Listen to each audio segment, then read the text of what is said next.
Welcome to Seat Time, everybody, the off-road show that brings you all the results, news, and online shenanigans that make being online a good time. We'd like to say thank you to Fly Racing for their support of Seat Time. Please go check them out at flyracing.com.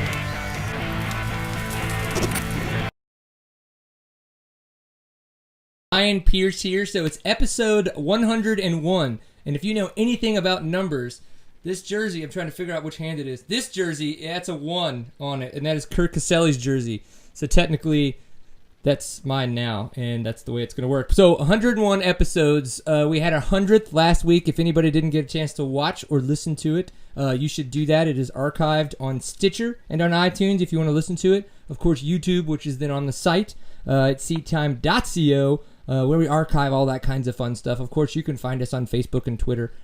Great ways to reach out to us for episodes like this, where we get a chance to talk to guys that are, I guess, in glum situations, and we want to try to cheer them up and talk about a lot of the stuff they're going through. With our gentleman friend Ryan Kudla, who's going to be in talking about what's been going on for him in Italy at the ISDE. Great opportunity. You guys can get onto the website and send in questions or topics that you'd like to talk about. All that kinds of fun stuff, so you can do that there on the website. And of course, if you're watching live, we have the chat room, which is at tlk.io/seattime. Fairly simple to remember. Still trying to work out a way to get that on the same page so that you can watch and chat and watch and just get all kinds of crazy with it as you're on the internet. Because you're on the internet, why not get a little crazy? I think that's the best way to do it. If you didn't notice with the awesome intro from our friend producer, Steven Rice, Fly Racing, huge supporter of this show. Can't thank them enough for everything they've done for us. And, of course, Powersport Graphics as well. Got a cool deal coming up for the Ironman GNCC that we'll talk about a little bit later in the show. Steven, what else? Had a couple things that I thought we were going to talk about. I thought one thing that was really funny, before we introduce Ryan, or bring Ryan in, if you will, I was wearing my Verb Off-Road shirt, and I was at my boot camp. I think it was Tuesday. No, it was Thursday last week. And the chick, one of the trainers, is like, "So what is your shirt?" And I tried to, I was about to be like, "Oh, it's a social media, or it's a site you can go get about off-road news." And she's like, she tries to pronounce it. It was like Verb Off-Road, she just completely butchered it. So I thought that was really funny. So in situations like that, one, if you don't have a Verb Off-Road t-shirt, you should probably go get one. And two, if you do have one and people completely butcher their name, I think that is something that we should know about, and a perfect chance for you to get into the Ask a Question forum and be like, "Dude, this is hilarious. This is hilarious. Check it out." Okay, so things that are not hilarious is the fact that Ryan Kudla is awake at 3 a.m. German time, Italian time. Whoa, mama. And we're here 8 p.m. Central Standard Time in Texas. So I would like to say, how's the evening going, kind sir? But I'm pretty sure I know the response. So just tell us, what the hell happened? Well, so first of all, I guess it started all with the LAX TSA. When we got there Sunday morning, tried to check our bags, and I started hearing them call Taylor Robert. "Taylor Robert, we need you at bag check-in. Taylor Robert, we need you at bag check-in." And we're looking at suspension, and these guys are picking it up like it's a freaking foreign object or something like that. And then we said we had the same thing as them, so we headed over, and they were like, "No, this isn't going on the plane." So anyways, fast forward a little bit. It's Thursday. We're trying to get the suspension dialed in on my bike, and we're on the practice track, which is this tiny little, turn track that they have out in the middle of a field. It's beat up, it's rough, it's got some big old braking bumps, big old rut corners, and I, tucked the front end, or didn't tuck the front end, spiked it up in a corner, clipped the outside edge, and it sent me over and onto my shoulder. And at first I thought it was going to be all right, but then I couldn't lift my arm off my body, and it's kind of all downhill from there. Yeah, that's not the way I would imagine that you wanted to start off your ISDE journey. And unfortunately, not even, as we were talking about beforehand, you said you would almost much rather it have been a big crash, on your first day or out in a test, just totally pinning it for your country, when unfortunately it was a practice crash, just kind of working the bike in and getting yourself just kind of dialed in. But you said you kind of knew right away it was severely injured. Yeah, at first I thought it was, I've done an AC separation about I don't know, 5 times between the 2 different shoulders, and that's kind of what it felt like at first. But then later in the day, I could shrug the shoulder, but I couldn't bring it off my body anymore. And then finally, I was able to see the doctors, and they're pretty certain that it's a tear in the supraspinatus, which is the upper tendon for the rotator cuff. Sounds dirty. Oh yeah. The upper spinatus. Who was it that was on the show just a little bit ago that had like a real, like they heard there was like their butt bone, or what was it? Oh, I don't know. Hopefully Zach remembers. He has a way better memory than I do, and he's in the chat room, so hopefully he'll remember who it was.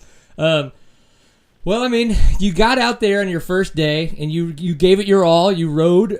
So kind of just, I want to know about your journey as a club rider, you know, going through the whole process. You know, it is unfortunate that you got hurt beforehand, but kind of walk me through just what it was like being a club rider, trying to get sorted and get ready for, you know, for racing at the ISDE. Well, at the very beginning, I mean, it seems a lot more busy than I thought it was going to be, because a lot of people just seem to pull their bikes out of the crate and just put them together and they were all done. But I rented a bike, and so I had a crate basically full of parts. And I got the bike over, and then basically I don't want to say we stripped it down to the frame, but we stripped the bike down a lot. And just started putting everything on that I could, all the little protectors, all the guards, all the handlebars, all that stuff. And that took a lot more time than I thought it was going to take. So in between that, we were trying to get in walking tests. And I think the first day we walked about 15 miles and worked on the bike about 6 hours. And the second day, walked another 10 miles, worked on the bike another 6 hours. And the third day, finally got the bike already, and that's when I had my practice track crash. So I left my dad to fix that up, and then I still thought I was going to ride, and I wanted to be sure that if I was going to make all 6 days, I knew all the tracks. So I went out on the day 4 and 5 tests, and I walked all those tracks on Friday.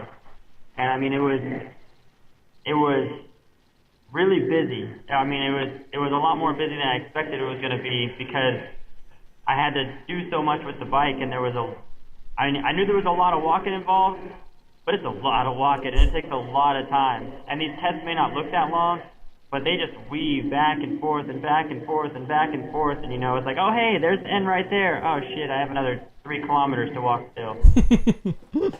Oh man, yeah. So is your recommendation for anyone that maybe goes in the future is to not rent, or just know that you're getting not a complete motorcycle? Well, completely put together. Well, it's completely put together. I know there are a couple people here that basically they tightened all the nuts and bolts, threw on their suspension, and they were good to go. So it's really on your personal preference and how readily you adapt to change. When I came over here, I wanted to make it as much like my bike as I could, so I could be as comfortable as possible, you know, and hopefully was hoping to get the results with being more comfortable. But if you're comfortable with, you know, slapping on your suspension and calling it good, then it's not as much work because the bike's already all together. Yeah, and so your brother thinks that it's your fault for not dropping your helmet. Do you give any weight to that superstition?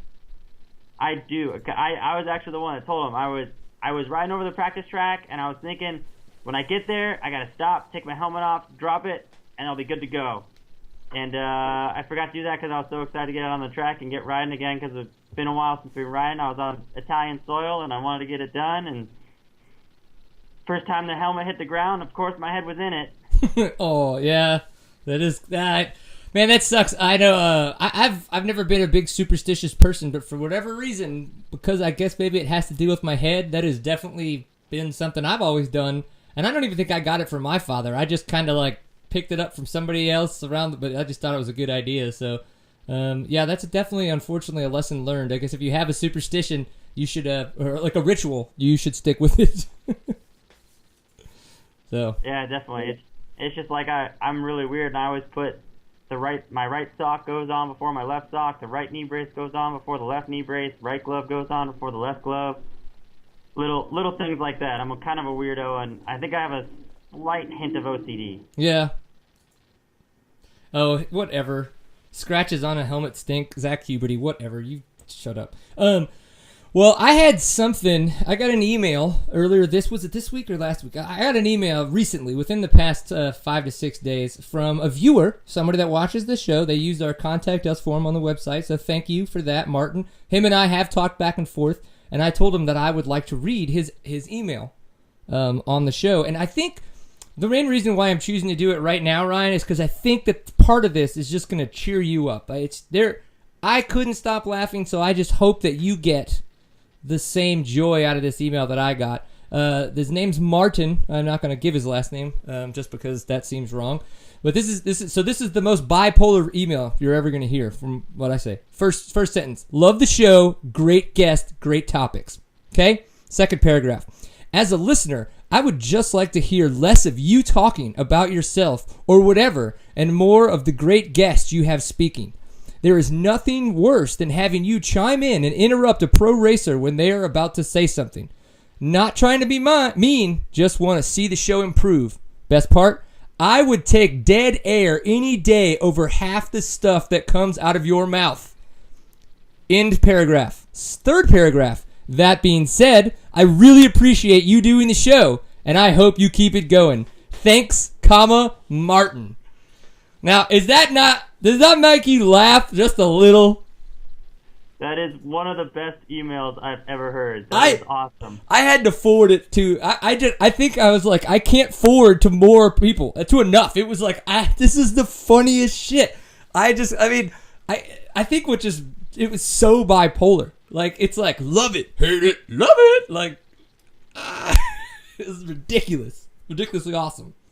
So, I mean, is that not the kind of stuff you want to get in your inbox? Oh, I love that way better than the dumb crap that I get from students. Or from your brother. That too. It's understandable. So, what's fun, though, is I have decided that on our 100th episode last week, Sam Reynolds offered to foot the bill on purchasing the T-shirts, because we just don't have enough capital to go in and buy like a new run of T-shirts. Even though we have had a lot of people ask for them, it's just we don't sell them very often. We just sell them a little bit here and there at the races. So Sam Reynolds offered to pay up front. We'll just slowly pay him back as we do sell T-shirts in that sense. And so our good friend Brian Vorel, who designed the Seat Time website, actually, is designed a T-shirt off of that last quote. So I would take dead air any day over half the stuff that comes out of your mouth. That will be the next Seat Time T-shirt. Oh, that is fantastic. And it is sick looking. Once we finalize it, I'll put up a teaser on the Facebook. But yeah, I just thought that would cheer you up, and I wanted to read it, and two, I thought you probably needed a good laugh. So that's why I chose that time to do it. Okay.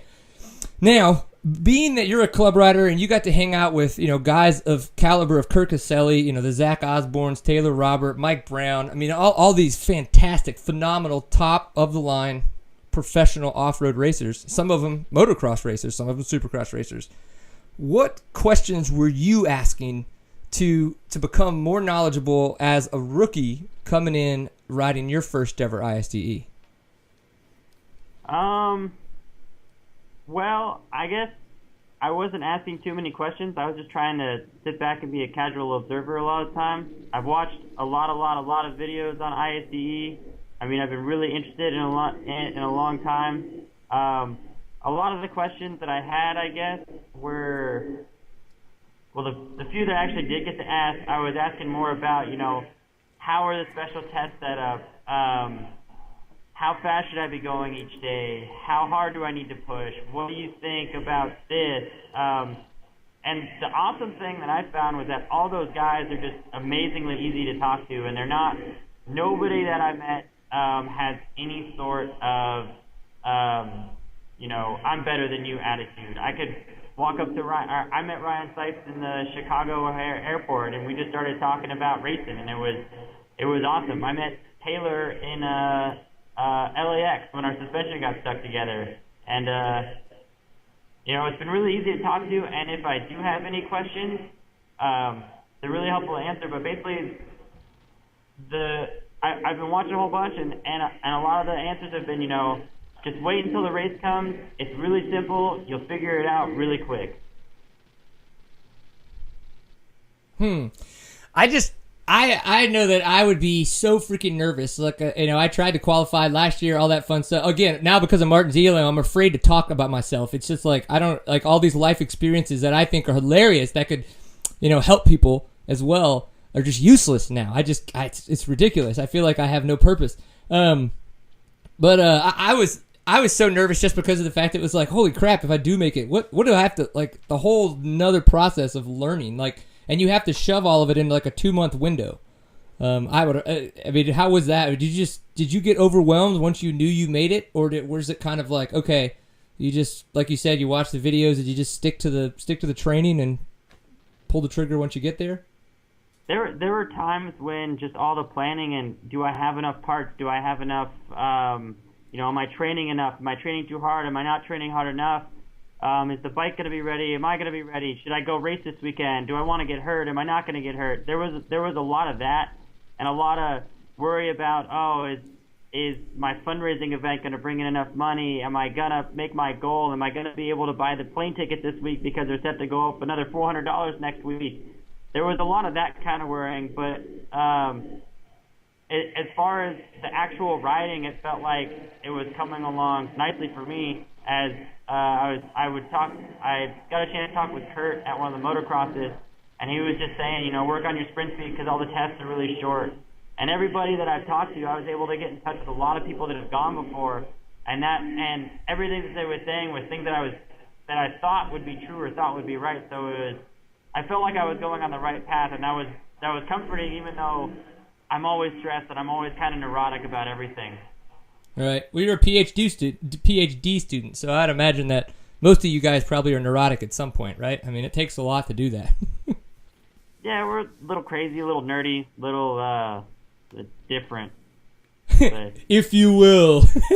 Understandable. All right. Well, while I've got you here, I wanted to talk about your opinions and your thoughts and kind of just get some for your feedback about how the results have been going for not just Team USA, which is obviously we could talk about that, I'd imagine, for a whole hour. And then, we've got France doing so good. The Australians are now in second place over us. So kind of take me by, you rode a lot. You rode the first day, and it was the second day where you decided not to ride. So after the first day of you getting out there and you doing the test, did you think, obviously besides the painful shoulder, did you go, oh my gosh, I was prepared for this? Or was your shoulder just too much? Well, if I hadn't hurt my shoulder, I was actually, when walking the test, I was really excited about them because they were dry, dusty, rocky. They were like home, which after they got ridden the first time, after the first 600 riders went over them, I saw them after that. They were a little more blown out and choppy, and giant silt berms and stuff like that, but it was still probably more like something that I had ridden than anything else. And I definitely felt that I had prepared well as far as motocross goes because everything, I either had a big berm or a deep rut in it, and they were short. The test times, I was going ridiculously slow. I was actually the slowest person in the first test, and that was 16 minutes long. So the tests were all short. They're all really, really fast, which is like a normal motocross race, which I think is why Ryan Seitz is doing so well. But what I was surprised about was actually how how much single track the transfers had and how much that could wear on you. Because that's really what wore on me the most. When I got to the specials, they were all, they're all pretty much car wide because they have to be able to get an ambulance in there. Right. So the specials really aren't that bad, but the transfers are all single track, rocky, through the woods, and with the rain we got on Sunday, the transfers would have been amazing if I could actually use my arm at all. Right. Yeah. That could be extremely frustrating. But so you go ahead. Sorry. Oh, I was just to say that was always the worst part. I'd start to feel good, and then something small would happen. I'd tweak my shoulder weird, and then I'd be useless for another 20 minutes. Yeah. Yep. Well, you mentioned Ryan Sipes, and I think in day one, everybody kind of was like, whoa, what happened to this Weller team? Those guys were kind of all, pigeonholed to be replacements for a trophy and all that stuff. And I don't think we saw the performance. But Jimmy Jarrett isn't a rookie. He's been to the ISD quite a few times. Nick Farringer, complete rookie. Ryan Sipes, obviously a rookie to the ISDE. But today, it looked like they all turned it on. I mean, Nick Farringer's in third place in E3, or in C3, because it's a club team. Then we got Ryan Sipes and Jimmy Jarrett both up towards the top in their class. I think they're both E2. Doing awesome. I mean, that they turned it around a lot, and that's fantastic. I don't know if it's just getting used to it, but I know a lot of it with Nick was how far back he started. I mean, I started after 540 riders, I think, and then he started another 15, 20 minutes after I did. So he had a lot of riders to come through. And definitely the club teams that were closer to the trophy teams had a lot better course than we did the first time through. So what I think we saw is that the first time through, those upper club riders were a lot faster, especially, I think the E1 class was the biggest class this year. And then as the second time around came, I think the skill really came out from those Weller team guys. Right. Huh. And especially now because they're more up front towards because every day they readjust the start order based on your finish position from the previous day.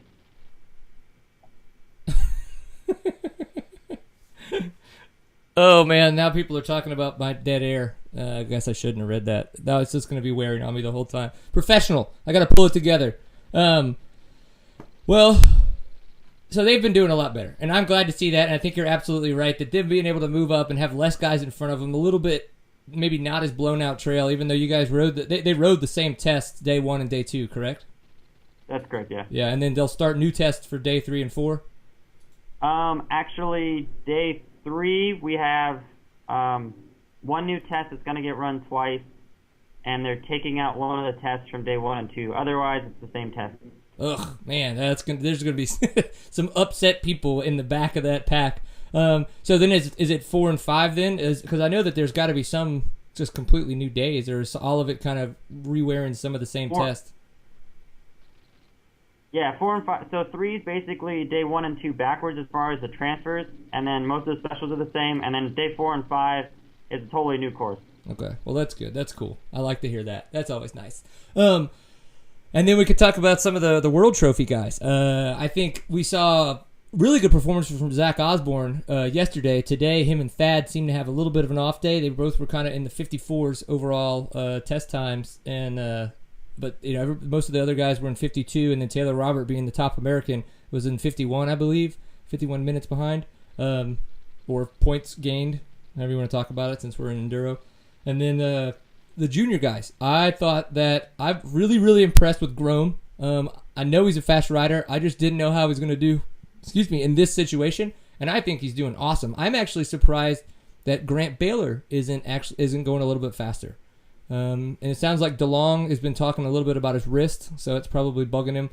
And Bobbitt was having the same issues last year, and it kind of slowed him down throughout the week, so I don't know how it's going to wear on DeLong. Russell freaking killing it, but unfortunately, he, as he calls it, a brain fade, and goes into a checkpoint late, and winds up gaining 2 minutes because of that. So that's just, what are your thoughts? You've been in the pits, you've been talking to these guys a little bit, you've been overhearing stuff, hiding in the corner, maybe staring at Caselli a little bit for me. I was trying to. Oh, I had a guy. One of the physicians here wanted to say that he saw a handlebar mustache last night on an Italian. He almost took a picture of it and sent it to you. It was just that good. Ooh, I'm fine. If you guys find him at the after party, please take a couple pictures, maybe a video of him. He could be like, "Seat time, pint full of awesome," or however they do it in Italian. I don't know, but I'm in. Or maybe cute chicks. We'll do cute chicks too. We'll take whatever we can get. I'm not gonna lie. But handlebar mustaches and hot Italian chicks, that's a definite. All right, I'll see if we can find him again. Yeah. If you are you planning on gonna go to the after party for a little bit?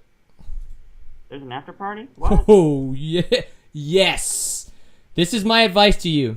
I was a rookie going to the ISDE last year. Obviously, I was doing media stuff, but still, go find the Australians. and tell him Matty Phillips. That's who you want to hang out with all night. You know, Strang and Milner, those guys are fun. Matty Phillips, that's your boy right there. He's going to get you dancing on the dance floor that you didn't know you wanted to dance. You're going to wind up on tabletops. You might wind up taking somebody else's shirt home because yours gets disappeared. And yeah, it could get weird. We'll see if we can line it up. Yeah, you're like maybe. All goes down. Maybe. I like it. So give me somebody besides Kirk Caselli telling you every day that he wishes I was there. What other kinds of stuff you've been hearing in the pits, and like, well, how's everybody look? What's their demeanor? Like, are they excited? Are they unhappy where they're at? Like, I mean, the biggest thing. So I got put to work today. I was working the pre-finish, just trying to help out and keep up, and well, today we had a guy. I think it carted himself out, so there was a big old 25-minute delay that I was doing time with those riders to try and help them out. But basically, the biggest thing that I heard was that the course was getting pretty gnarly and pretty chewed up, and that no one was really looking forward to special tests tomorrow. Most of those guys were, when they came through where I was, they were so focused on getting the bike ready to change tires and change filters and change oil and stuff like that, that they didn't have too much time to talk. Right. I know that Brown had a couple clutch problems, but he did an amazing job staying on time. And they said he made it by like what, just a second? Like was Dirt Rider or Cycle News head? Yeah, I think I know it was close. I read that it was just a second, but I'm not sure what the actual time was. But I know it was really close. And you know, I think he might be changing a clutch in the morning too. But he's doing amazing right now, especially with all the work that he's been doing on the bike. And those guys have been working their tails off, and while there are little things here, it's really cool. This year they set up all the KTM mechanics, so they have one KTM mechanic at each pit to help out all the Team USA riders. So I feel like we're really coming together as a team, and you know, I'm kind of getting off topic a little bit from the question that you asked about how they're doing. But I know that they're excited about most people are excited about their special times. Some people, you know, want to do a little bit better.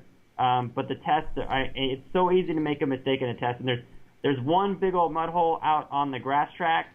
And I think a rider or two from our team got stuck in there today. Yeah, Zach Osborne. Yeah.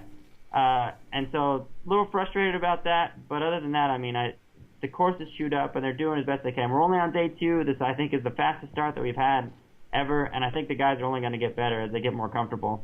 Yeah.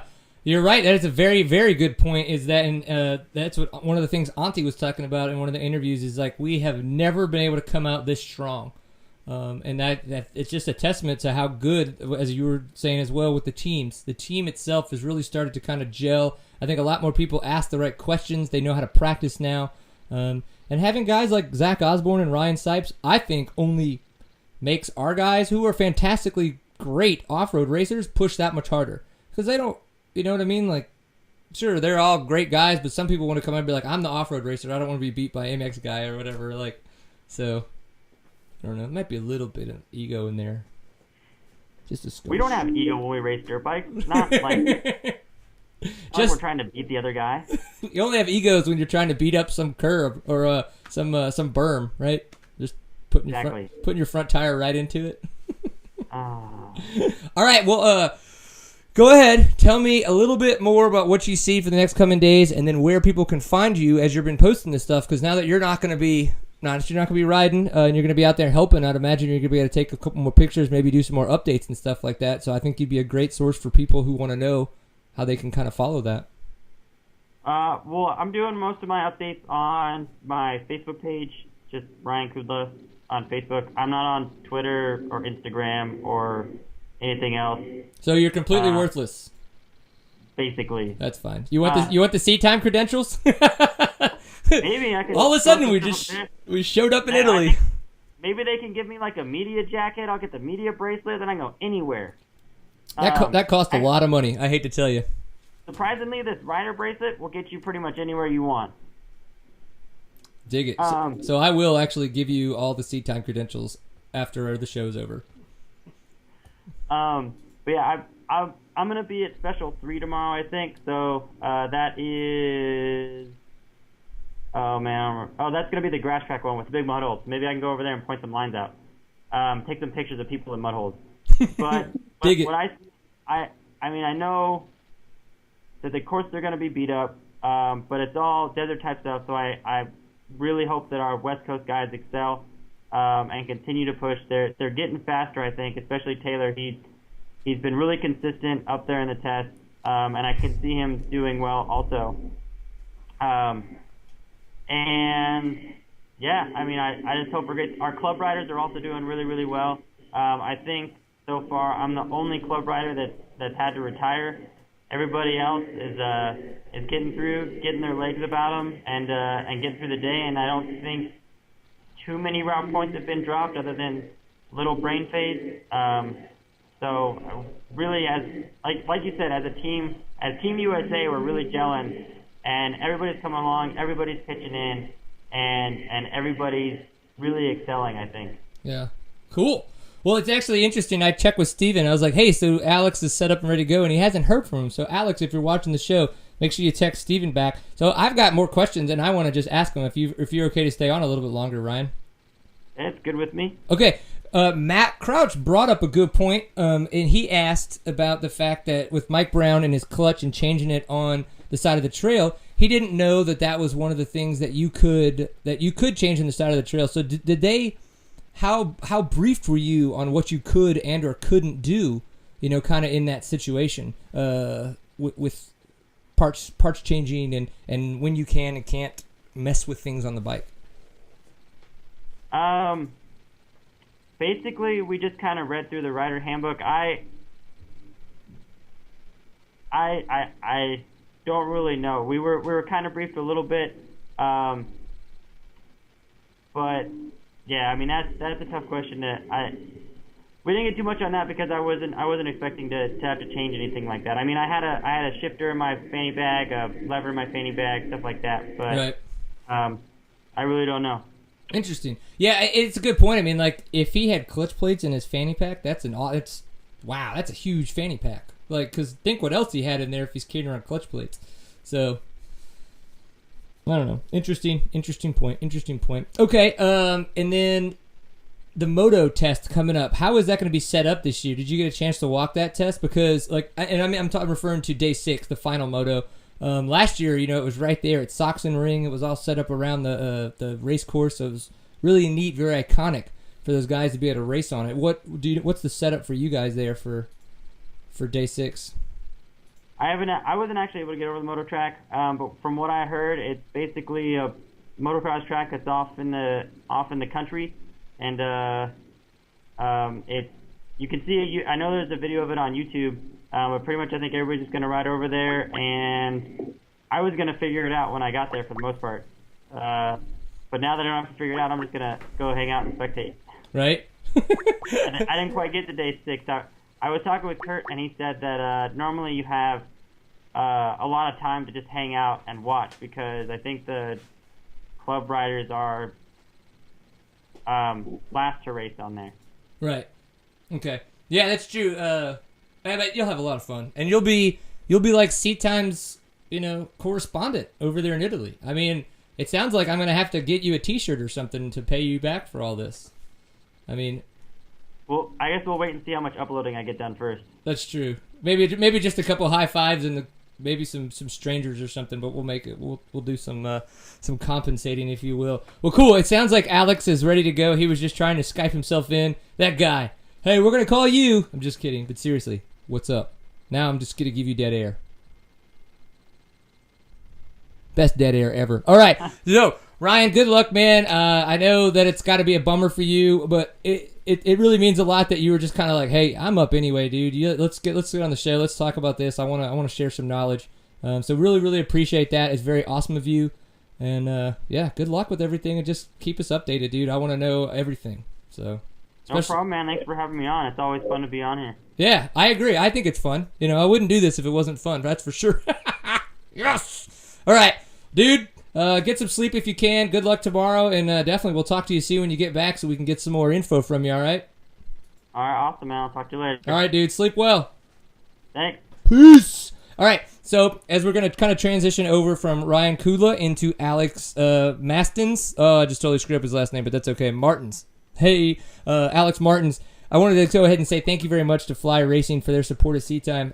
One of the things I've noticed a ton of the riders over there is they've had their U-Sway hydration packs on. So for those that don't have any hydration packs, you're like, oh, I don't like supporting Camelback anymore.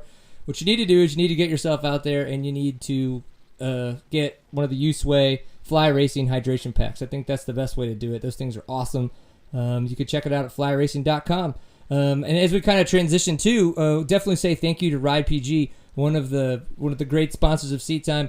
What Jared Bolton kind of hit me up about is that the last round of the GNCC series, which is round 13, they're going to have the Ironman GNCC will be going pink again this year for breast cancer awareness. GNCC Racing will relax background colors for the race and encourage everyone to run pink number plates. You can purchase a pink front plate from PG for $22.95, resulting in a $5 donation, or a full set of number plates for $69.95, resulting in a $10 donation, and PG will also have decals available at their tent for a minimum of a $1 donation. So obviously that is really cool that they're doing that to make sure that, one, that it was support breast cancer awareness. They're going to relax the background colors to let people run pink. And then, of course, that PG is making it easy not just for you to get decals, but for you to be able to put in a donation to breast cancer awareness. So you can go check them out at seattime.com. I have no idea if the Seat Time discount code works on that, since part of that is being donated. But since you're donating it, I think you should just try to use it and see what happens. And if it doesn't go through, make sure you purchase it anyway, because it's always going to be, the right thing to do. And we obviously thank them very, very much for their support of Seat Time. So as we kind of transition now into Alex's video does not seem to be coming through. Now that might be something that he can figure out as we're kind of going through the show. But if not, that's okay, because we could still hear him rustling around back there. So I have a feeling we're going to be able to get a lot out of this regardless. Now the reason why I wanted to talk with Alex hit me up and he was like, hey, like the show. Again, another person that's reached out, which we really appreciate. He was telling me about a 24-hour adventure race that him and his buddies are getting ready to do at Starvation Ridge. Kind of watched some of the videos of it. Actually, Reed Brown, he was a club member last year at the Team USA. He actually was on the team that won the 2012 Starvation Ridge. So it looks like a really cool race. It's coming up really soon. I just kind of like the story of these guys. So I wanted to talk to him about it and just find out more about these adventure races that keep happening, because they seem to be popping up all over the place. So I don't figure. So, in that point, Alex, we can hear you. So, what's going on, man? How's your evening going? Evening is going fantastic. Could you hear me? Absolutely. What's cool is we have this fantastic picture of you. Even though it's okay we can't see you, what we have is you going over some wicked tires. So is that really? Is that a picture of you, or is that like a picture of what you want to look like when you ride? No, that is me. That's actually at the local desert race, the Desert 100. And it's not incorporated into this race. It's incorporated into another race that they hold earlier in the season. And that's the Endurocross section that they have. And that's actually me on my KTM Super Enduro. Nice. So that's like that's a 690 you're on? 950 twin. That's a 950 twin? Dude, I know guys that are on like 450s and like 300 XCs and they won't go over tires like that. That's awesome, man. You're like, what? 100 horsepower, you can do anything, right? Exactly. You just gotta, you gotta go with it. Yeah. Oh, absolutely. Okay. So, again, like I said, I got a chance to watch some of the video footage from the 24 hours last year, and it looked really intense. It seemed like it was like ridiculously muddy. So, is this an event that you have done before with your team members, or is this something completely new to you guys? I have not personally done this race before. A number of the team members have done it. No one's attempted it on the adventure bikes yet. So last year, in the past 3 years, it's been extremely muddy conditions. Previous to that, it's been pretty dry conditions. So, being in the Pacific Northwest, we really kind of have to take everything into consideration. We don't know if it's going to be a dry race, if it's going to be a mud race. So we're kind of anticipating both. Right. Cool. That's the way to do it, I think. So you guys... So this isn't actually like an adventure ride. This is a real 24-hour race that you guys are just choosing to do on adventure bikes? So that's exactly what we're doing. We're crazy, but we're going to step it up to another notch of just balls out crazy. That's pretty much it. We're going to be attempting I think we're having a team meeting tomorrow, but we're going to be doing the open expert class is what we're going for. So we're going to be competing against 450s and so on. Right, man. And so you just mentioned that you were on the 950 in that picture. Is that the bike that is the same bike that you're going to be riding in this event? That is correct. Man, and so, all right. I'm kind of new to the whole adventure thing. My dad, I believe it's the 1190 that he has, and he loves that thing. He thinks it's awesome, and so I kind of want to learn more about it. But what are you going to do different to this adventure bike, this 950 that you have, for something that essentially is made for a quote-unquote dirt bike, opposed to... Well, so there's a number of things that we're going to do. All of us are ex-racers. We kind of backed away from racing just due to the fact that we needed to not get hurt was really what it came down to. So we started riding these adventure bikes, and when you have 100 horsepower, they handle extremely well when they're properly set up. They're pretty capable machines, and recently, due to Daryl at Cyclops Motorsports, he had created a adventure bike class for the Desert 100, which is the largest desert race in the Pacific Northwest. Right. About 7,000 people show up for that event. It's hosted by the Stump Jumpers Motorcycle Club. They created a adventure bike class. It's shown some interest, and we were all sitting around one day and basically came up with the idea of, we really like riding these bikes. It's a lot of fun. Why don't we go out and test ourselves and do something that nobody's been able to do yet? Huh. Well, So- I think you're crazy. Well, but hey, we'll see what happens at the end. yeah, We'll no, make for it sure. through. What are your expectations? Maybe your best case scenarios. Well, we're definitely gunning for a podium, that's for sure. Awesome, and that's in the So- open expert class. Open expert class is what we're going for. I'm pretty sure of that. We have a few things to discuss tomorrow, but I think that's what we're going for. Man, that's pretty awesome. So tell me a little bit more about this race in general, this 24 hours of Starvation Ridge. One of the other 24-hour races that I am knowledgeable on is like 24 hours at Perry Mountain. Right, Race that goes right. on there. So in the sense that they say you race for 24 hours on X amount of, a mild lap. I mean, is that the same kind of idea? It's exactly the same thing. Okay. So the mileage varies from year to year.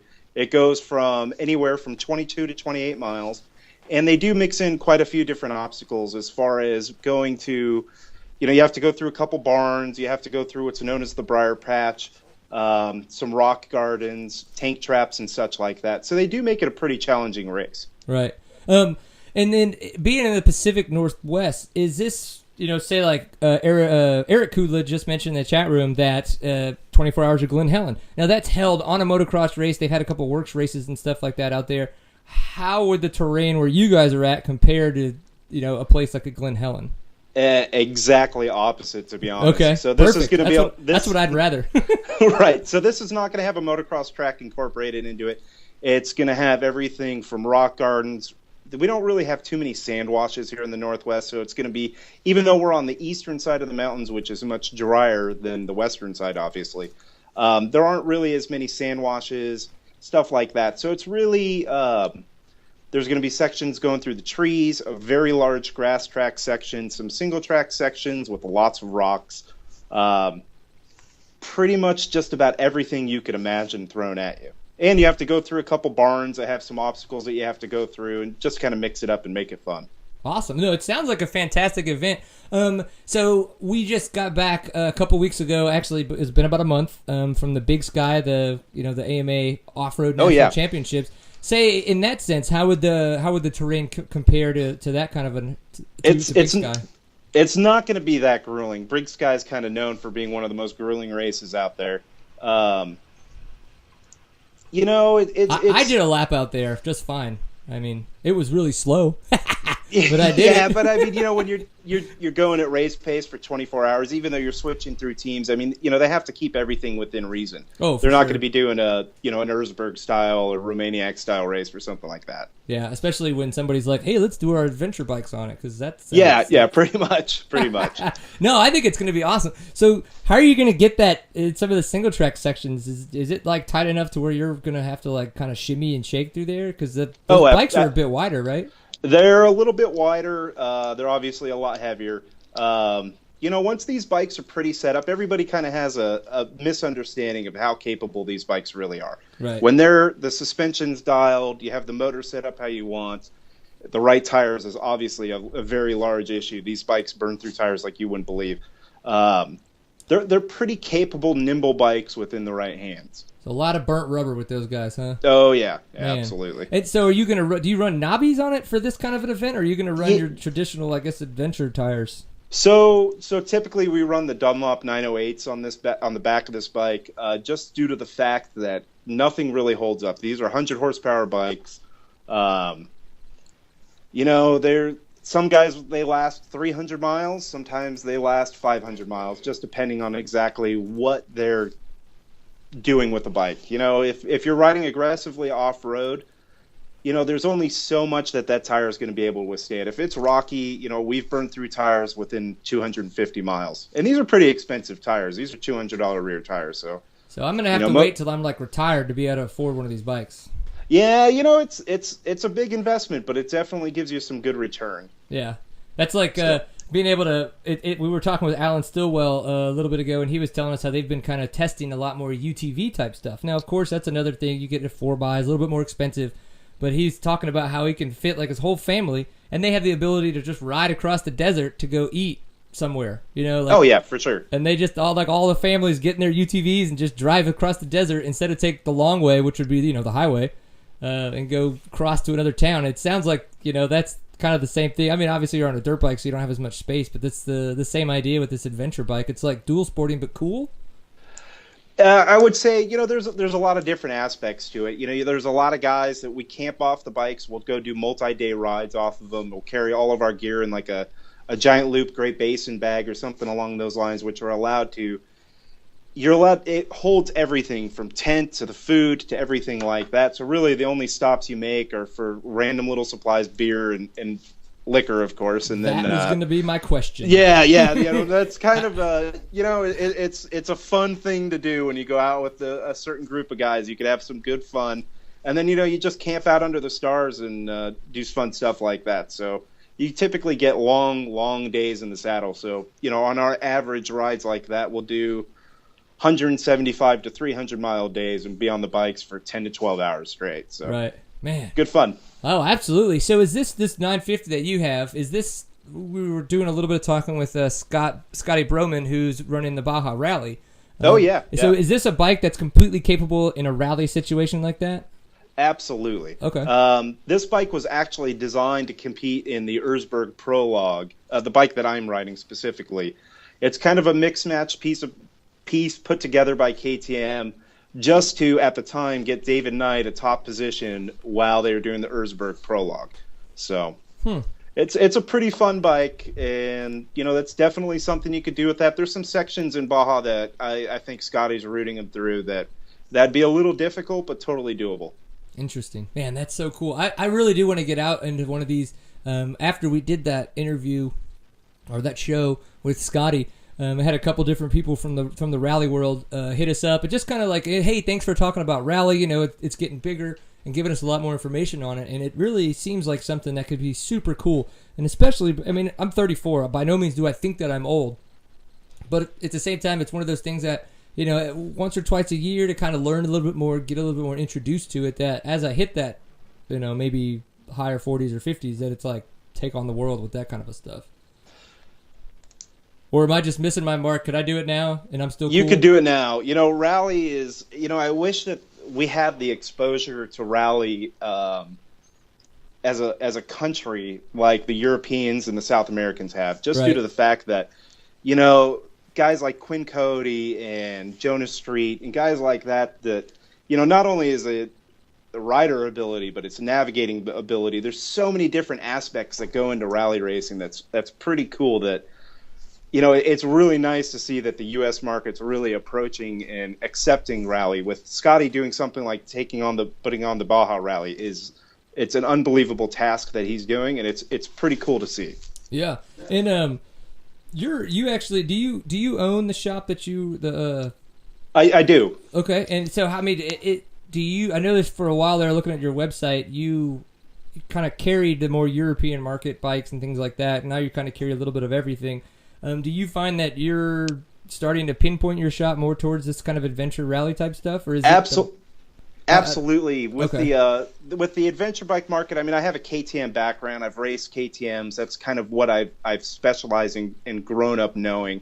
You know, the adventure bike market, specifically here in the Pacific Northwest, has just exploded, and it was a move that I made on behalf that I'm thankful that I did. It not only did it bring me into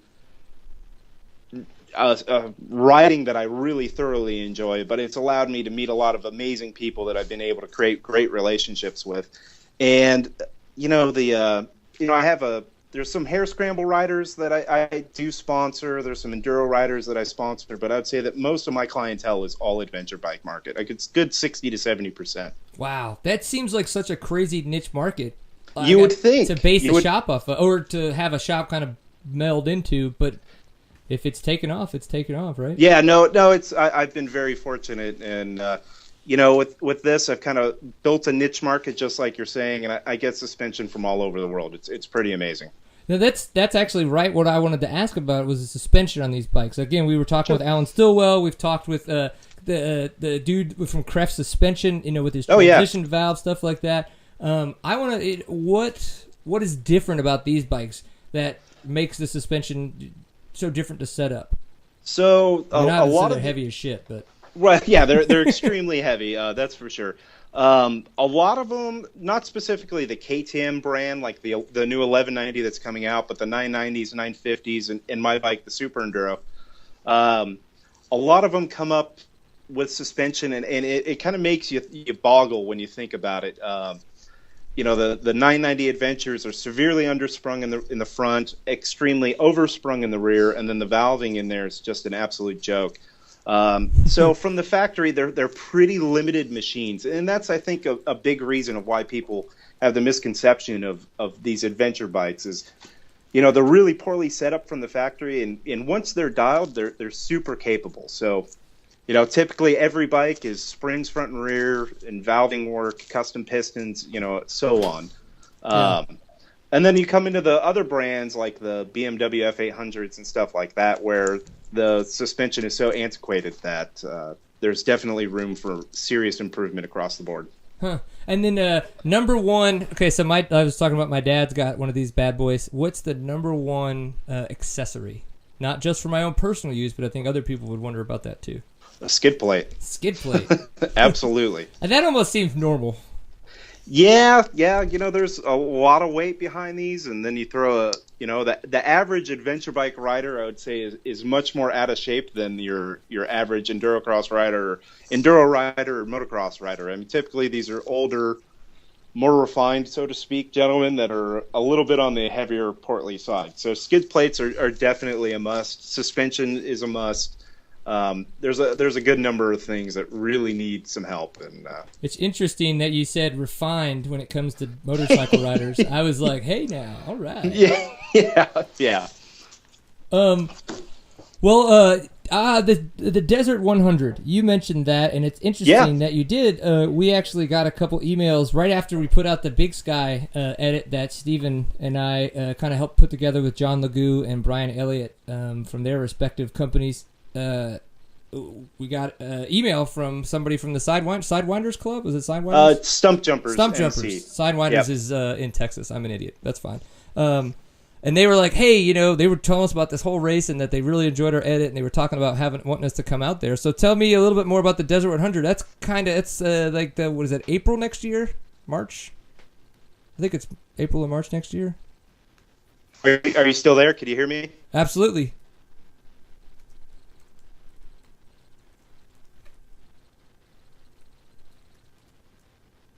Are you there, Alex? Yeah, I hear you again. Can you hear me? Oh, yes, absolutely we can.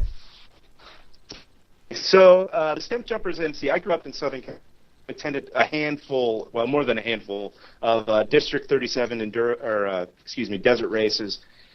I was always surprised by the number of turnouts that people showed up to the District 37 out in the Lucerne Valley, Johnson Valley, so on.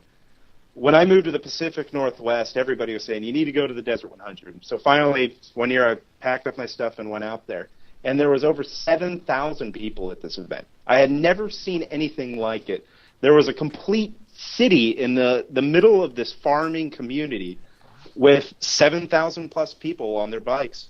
And, the starting line is probably, it's reminiscent of the 70s kind of Southern California desert races where the starting line is over 1.5 miles long. So the Desert 100 is definitely, if it's something on your radar, you definitely need to make an attempt and go see that. Well, cool. Yeah, that's one of the things. I was talking to Steven about it, and it was like, heck yeah, we want to try to figure out a way to make that happen. We had so much fun doing that Big Sky edit. We've been trying to figure out a way to be able to make it out to more races. So it's one of the things we've got to figure out. And obviously there's budgets and everything that go along with that, and that's one of the deals that you have to figure out. But hey, that's part of doing business. So obviously that is very true. That's something we can figure out. It's funny. Ryan mentioned that they had a couple 1190s over that people were riding around, and said that one guy was just totally bouncing it off the rev limiter during the opening ceremonies at the ISDE. Oh, I wouldn't doubt it. Yeah, I mean, right? Grab the front brake and just give it some, hey? Yep. Yep. Okay, I would think it's funny that one of the things I was thinking about is I go into some of the shops that carry Harleys or carry Yamahas, they carry street bikes, cruisers and such, and they always have the goofy little accessories that you can get, like right up front, the $10, $20 things. What's the goofiest accessory that somebody has bought for their adventure bike that you're just like, I don't want to order this for you, but you have to because they're paying you? Well, I've been to a couple BMW events where I've seen very small gasoline-powered generators powering espresso machines packed on the small back of guys' bikes before. Really? Oh yeah, it's pretty comical. Everybody enjoys it in their own way, so you can't really look down on them. But there's the adventure bike crowd is definitely a unique, interesting crowd. That's for sure. Yeah, especially I think the Beamer stuff. It's like, so I mean, these guys just had like a little generator that they kept like in one side, and then they whip out their espresso machine and just start bubblies. That's exactly what they did. Man, I need to go hang out with these guys.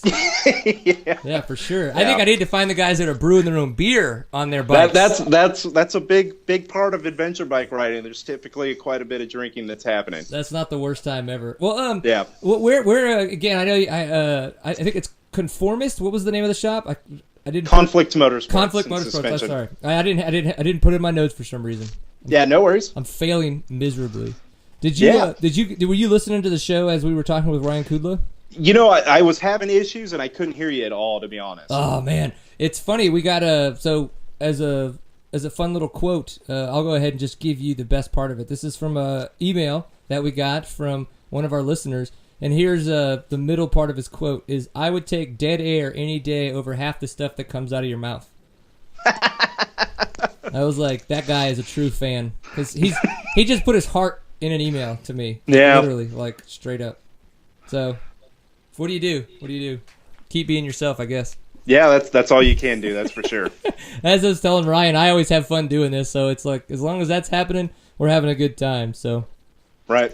Well, what's your website, URL? You guys on Twitter, all that kind of stuff, where people can maybe go find out more about your shop and your adventuring and stuff?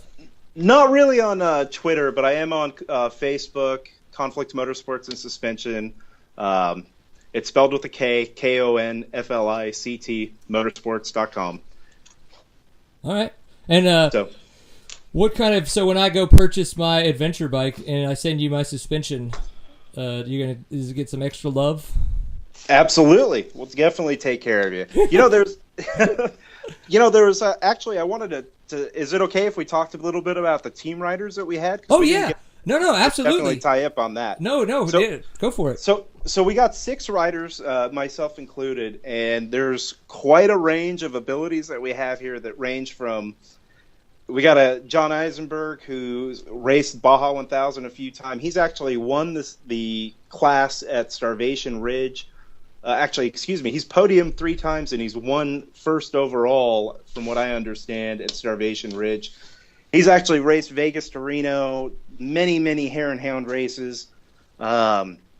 Genuinely a good guy to have on our team. He's definitely got some experience racing off-road, and he rides an adventure bike unbelievably.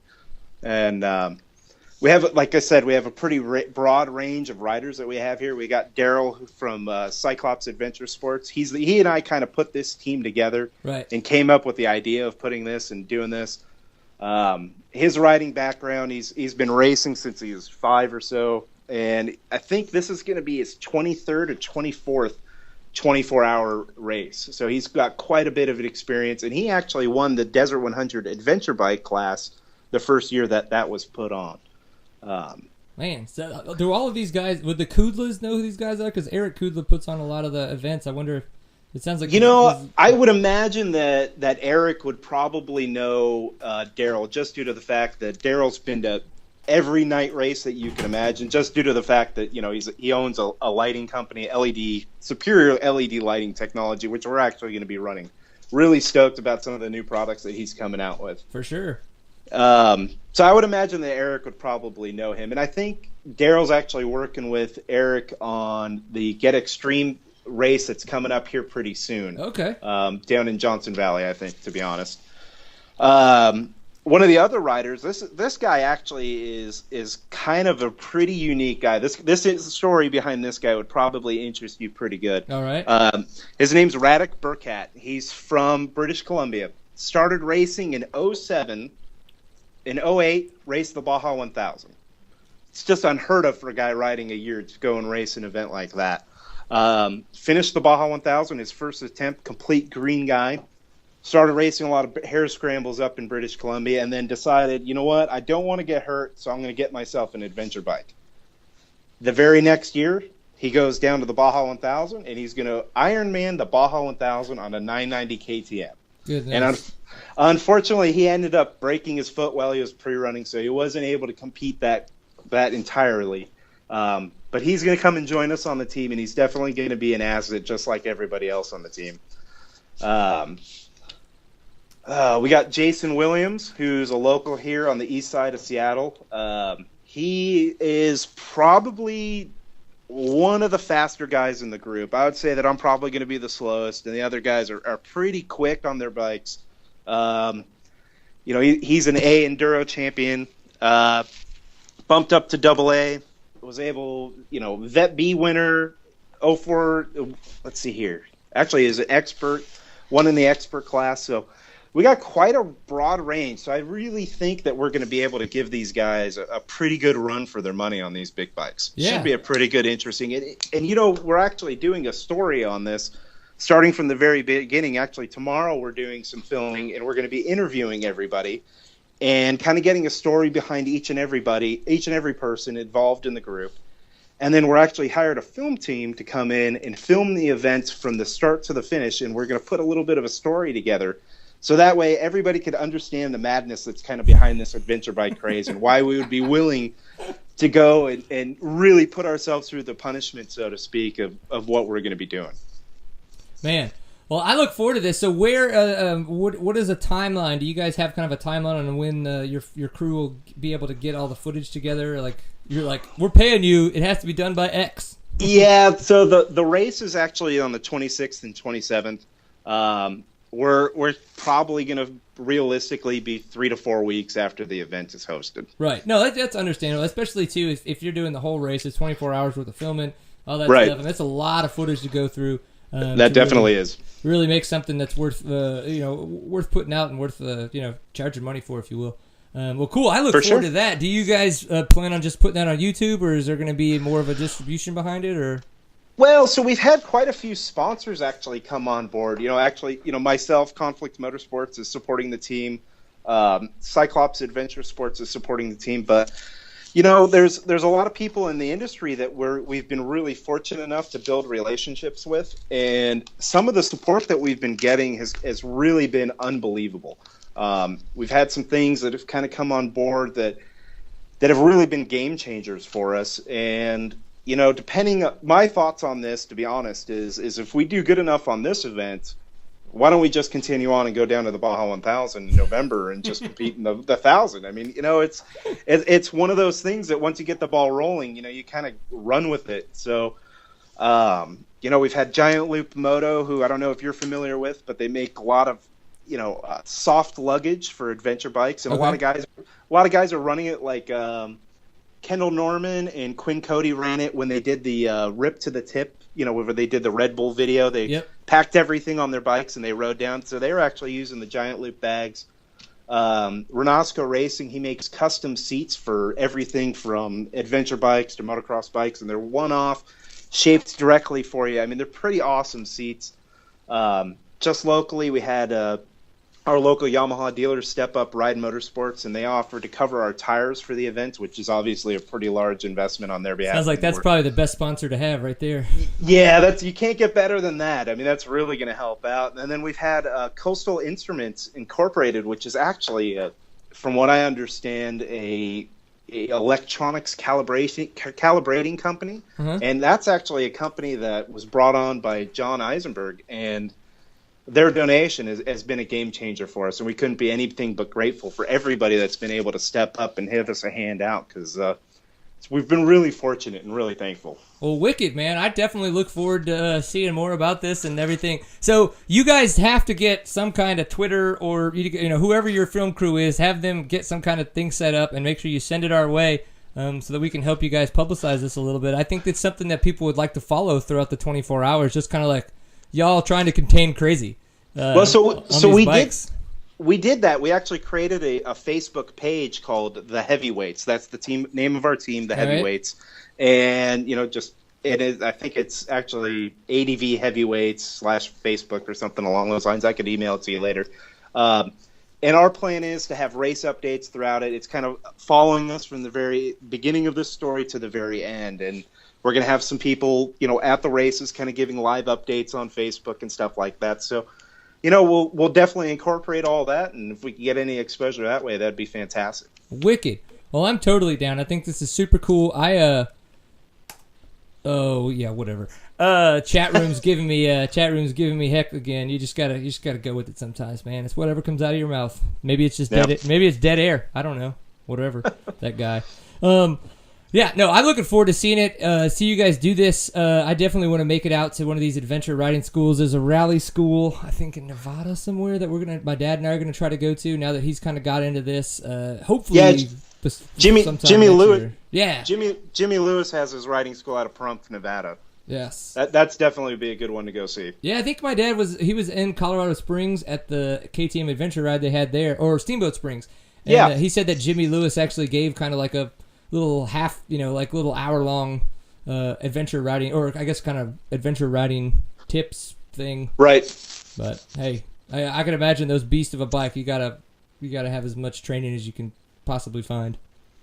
That's for sure. Well, I would definitely I'll forward over some information, and when we get the video together, I'd love to see this up on your site. So absolutely. Cool.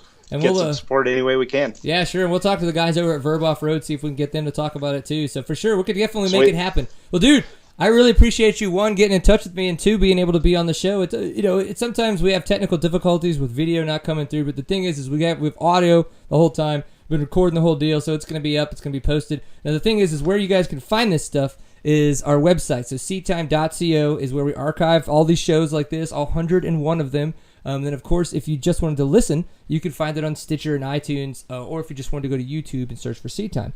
If you're on Facebook, you can find all of our daily updates. It's facebook.com/seattime. We are on Twitter, twitter.com/seattime_CO. And then on Instagram, it's just Seat Time. That's just all kinds of fun shenanigans. If you enjoy just good times, awesomeness, and trying to make fun of life, those are the places to follow us. That's what we like to do. Is as many moto related things as we can post up there, but we still have fun with it as well. Well, cool, Alex. Really appreciate you being on the show. I appreciate the opportunity. Thank you very much. Yeah, good luck, and I can't wait to hear about it, dude. So have fun out there, okay? Thanks a lot. Have a good one. Absolutely. Bye, everybody. Thanks for tuning in.